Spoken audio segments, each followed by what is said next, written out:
Bonjour à tous, c'est parti pour la suite du chapitre d'histoire de terminale, les régimes totalitaires à la recherche d'une nouvelle géopolitique européenne. Grande donc des idéologies différentes qui légitiment la violence. A. Le socialisme soviétique. Le parti bolchevique, qui prend le pouvoir à partir de 1917, s'appuie sur le communisme, une idéologie qui vise à la création d'une société égalitaire, sans classe, et à l'abolition de la propriété privée. Pour y parvenir, les ouvriers, les prolétaires, doivent imposer leurs réformes par la révolution. C'est la dictature du prolétariat. Pour les soviétiques, le communisme doit s'établir dans le monde entier. L'URSS doit participer à cette révolution mondiale en aidant les partis communistes des autres pays. C'est le rôle du Comintern, la troisième internationale créée en 1919, qui est l'organisation communiste dont le siège est à Moscou. Staline, contrairement à Lénine et Trotsky, développe lui une forme de nationalisme en voulant promouvoir le socialisme dans un seul pays. Il pousse à la naissance de l'homme nouveau, imprégné de l'idéologie soviétique. La terreur stalinienne. Les opposants sont tous considérés comme des ennemis de la classe ouvrière. Dès 1918, le pouvoir soviétique met en place de premiers camps dans lesquels il s'agit de rééduquer par le travail. Ce sont en fait des camps de travaux forcés administrés par l'administration du Goulag. Staline devient le secrétaire général du comité central du parti peu avant la mort de Lénine. Il a la main sur les nominations du parti et succède à Lénine à sa mort en 1924. Il écarte alors les principaux dirigeants bolcheviques et élimine les opposants.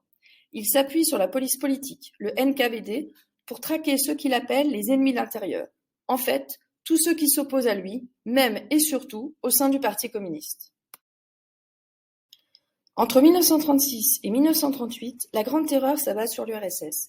La violence d'État devient systématique. Les objectifs de répression sont fixés dans les provinces contre les minorités.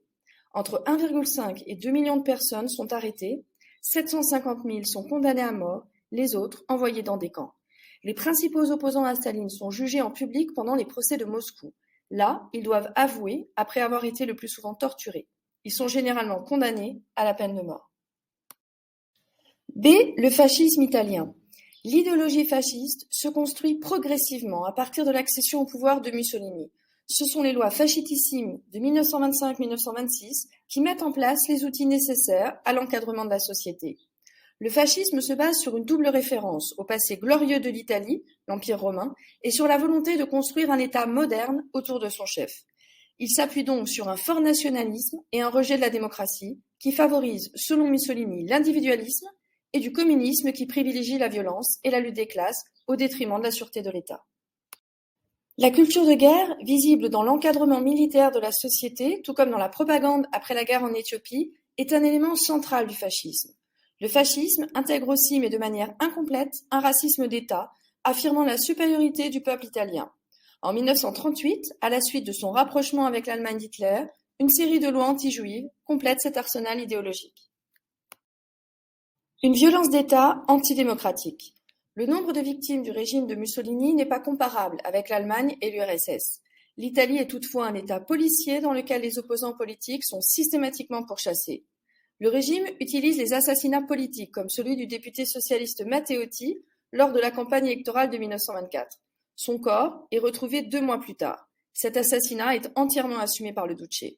Après les lois fascitissimes de 1925, il réprime toute opposition et utilise la violence pour asseoir son autorité. L'OVRA, la police politique, est mise en place en 1927. Elle traque les opposants politiques, notamment les communistes. Arrêtés, ils sont jugés et condamnés à mort ou à la déportation dans les îles Lipari.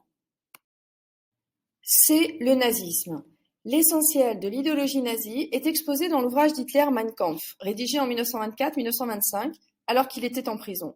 Elle peut se résumer par la trilogie de la devise du Troisième Reich, Ein Volk, un peuple au sens allemand d'une communauté raciale, Ein Reich, un empire, Ein Führer, un chef. Le nazisme se définit comme une révolution sociale qui doit permettre à la race aryenne de conserver sa supériorité et de subvenir à ses besoins. Le folk, la race aryenne, doit être protégé par une politique nataliste et familiale pour laquelle les femmes doivent se concentrer sur leur foyer. C'est la politique des 3 K, Kindern, enfant, Küche, la cuisine, et Kirche, l'église. Et des mesures eugéniques dans le cadre du Lebensborn, sont les maternités, crèches destinées à l'éducation des enfants considérés de race pure, créées à partir de 1935. L'État nazi entend aussi lutter contre tous ceux qui pourraient affaiblir la race aryenne. Ils stérilisent les handicapés et cherchent à rééduquer les homosexuels. Pour Hitler, les Juifs sont les principaux responsables de l'affaiblissement de l'Allemagne et de la défaite de 1918, associée au communisme. L'antisémitisme est donc un fondement central du nazisme et les Juifs sont la cible privilégiée. Les premières mesures antisémites sont des mesures de marginalisation sociale, le boycott des magasins, puis c'est l'exclusion sociale, avec la loi de protection du sang et de l'honneur allemande dite loi de Nuremberg en 1935, qui les prive de la nationalité allemande et interdisent les mariages entre juifs et citoyens allemands. Ou encore en 1938, avec des mesures leur interdisant d'exercer un nombre important de métiers. Le Reich est le territoire sur lequel la race aryenne doit prospérer, il doit durer 1000 ans. Il doit intégrer tous les peuples de culture allemande, c'est le pangermanisme. Puis, le Lebensraum, l'espace vital, est considéré comme nécessaire pour l'épanouissement des Aryens. Le Führer est le guide infaillible et tout-puissant, comme nous l'avons déjà vu. C'est donc bien le racisme qui est à la base idéologique du régime. La violence comme outil idéologique. Dès sa nomination en janvier 1933, Hitler confisque le pouvoir grâce à la violence. L'incendie du Reichstag en février 1933 est le prétexte qui permet de suspendre les libertés, d'interdire les partis politiques pour faire du NSDAP le seul parti autorisé. À la mort du président Hindenburg en 1934, Hitler cumule les fonctions de chancelier et de président. Il devient le Reichsführer. Il procède alors à la mise au pas des oppositions et à la nazification de la société par la violence, avec la création des premiers camps de concentration ou des autodafés de livres interdits. La Gestapo, police politique, arrête les opposants, tandis que les SA puis les SS sont chargés de l'application violente des mesures nazies. Là encore, les Juifs sont les premières cibles, et la Nuit de cristal sera le premier passage à l'acte de la politique génocidaire.